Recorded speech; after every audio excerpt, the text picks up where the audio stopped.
ప్రపంచంలో ఉన్న ఇంకోడు మంత్రి సుభాష్, వాసంశెట్టి సుభాష్ ఇంకొకడు. ఏకంగా అశ్లీల డ్యాన్సులు చేస్తూ ఏకంగా చిందులేస్తానంటారు.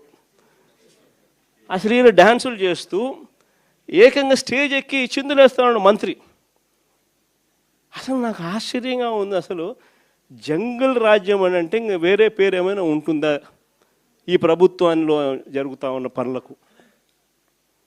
అసలు ఈ స్టేజ్లోకి ఒక ప్రభుత్వం పోవడం ఏంది? దగ్గరుండి ఇట్లా టోళ్ళని తీసుకొని పోయి ఇన్సిడెంట్ జరిగితే భయము భక్తి లేకపోకుండా మరుసటి రోజు జైల్లో పెట్టాల్సిన వాళ్ళందరినీ జైలు అనేది ఎలా ఉంటుందో చూపించాల్సింది పోయి, ఇలాంటిది ఏదైనా చేయాలంటే బొలులో భయం అనేది ఎలా ఉంటుందో చూపించాల్సింది పోయి, వీళ్ళందరినీ ప్రోత్సహిస్తాడు ఎవడు? వీళ్ళందరినీ ప్రోత్సహిస్తూ ఉండేది వీళ్ళు. సాక్షాత్తు దగ్గరుండి చంద్రబాబు నాయుడు, ఆయన కొడుకు, ఆయన ప్రభుత్వం. నిజంగా ఇలాంటి పాలనలో మనం ఉన్నాము, ఇలాంటి రాష్ట్రంలో మనం ఉన్నాము అని నిజంగా జంగల్ రాజ్యం అని అంటే ఇదే. విచ్చలవిడి అవినీతి కనిపిస్తూ ఉంది. ఎమ్మెల్యేల దగ్గర నుంచి మంత్రుల దగ్గర నుంచి విచ్చలవిడితనం కనిపిస్తూ ఉంది. విపరీతమైన కరప్షను, పోలీసులు రెడ్ బుక్ రాజ్యాంగం. ఏ మనిషి తప్పు చేయకపోయినా కానీ దొంగ సాక్ష్యాలు, దొంగ కేసులు పెట్టి బెదిరిస్తూ ఉన్నారు, తీసుకొని పోతున్నారు, అరెస్టులు చేస్తూ ఉన్నారు. ఒకవైపున ఇవన్నీ, మరోవైపు చూస్తే ఎన్నికలప్పుడు చెప్పినటువన్నీ అబద్ధాలు, అన్నీ మోసాలు. మరోవైపున మంచి పథకాలన్నీ రద్దు.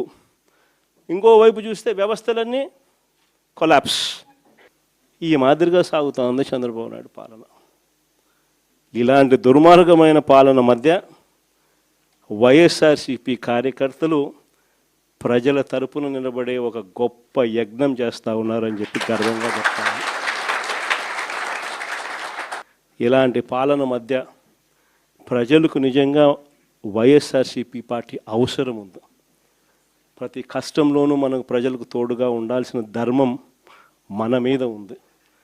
కాబట్టి నేను మీ అందరికీ కూడా ఒకటే చెప్తా ఉన్నా, చూస్తా 2 ఏళ్ళు అయిపోయింది. ఇంకా కళ్ళు మూసుకొని కళ్ళు తెరిచేసరికి ఇంకా 3 ఏళ్ళే ఉంది. ఈ 3 ఏళ్లలో కూడా ఇంకొకటి 1.5 సంవత్సరం గడిస్తే ఆ తర్వాత నా పాదయాత్ర కూడా స్టార్ట్ అవుతుంది.